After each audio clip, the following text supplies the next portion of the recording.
Serial में वसुधा को पता चल चुका है कि वह वसुधा नहीं बल्कि वह तारा है, क्योंकि दोस्तों सम्राट पहुंच जाएगा। तारा के पास उसको ढूंढते ढूंढते उसे पता चल जाएगा कि उसकी तारा यहां नहीं बल्कि उस बनारस से बहुत दूर किलोमीटर पहुंच चुकी है, जिसकी वजह से वह थोड़ी इरिटेशन में आ चुकी है।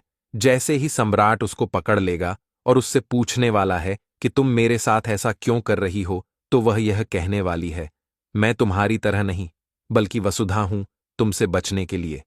मैं तो यहां पर आकर दुबकी थी, पर तुमने मुझे यहां भी ढूंढ लिया है। वहीं मौके पर पहुंच जाएगा। रुद्र रुद्र की मां रुद्र गुस्से में कहने वाला है, तुम दोनों यहां आ तो गए हो, पर तुम दोनों मेरे उससे जाओगे। तुम दोनों को मुझसे यहां कोई नहीं बचा सकता है। मैं रुद्र ही कहने वाला है कि हां, तुम तारा ही हो, सम्राट की तारा ही हो, पर अगर तुम मेरी नहीं हो पाई तो मैं तुम्हें सम्राट की भी नहीं होने दूंगा।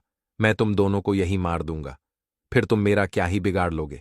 ना मैं खुद जीऊंगा, ना तुम लोगों को जीने दूंगा। दोस्तों, कहानी में आया नया ट्विस्ट में आपको कैसा लगा? क्या सम्राट रुद्र को सबक सिखा पाएगा या रुद्र दोनों को ऊपर विधा का मौका दे देगा?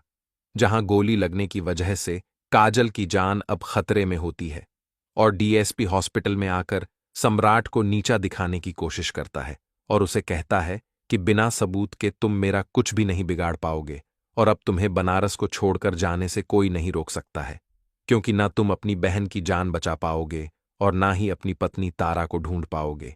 जिसके बाद डीएसपी सोचने लगता है कि उसे सबूत मिटाने के लिए काजल को अपने रास्ते से हटाना होगा, नहीं तो अगर उसने बयान दे दिया तो उसकी नौकरी खतरे में आ जाएगी। जिसके लिए डीएसपी डॉक्टर का भेष बदलकर काजल को रास्ते से हटाने के लिए काजल के ऊपर चाकू से हमला करने की कोशिश करता है, लेकिन तभी वहां पर सम्राट आ जाता है और वह डीएसपी को रोक लेता है।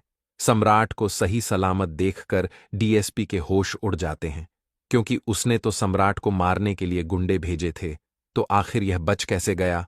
तो अब आगे हमें देखने को मिलेगा कि सम्राट डीएसपी की इस करतूत का वीडियो रिकॉर्ड कर लेता है और अब सम्राट यह साबित कर सकता है कि डीएसपी ने ही उसकी बहन को जान से मारने की कोशिश की है।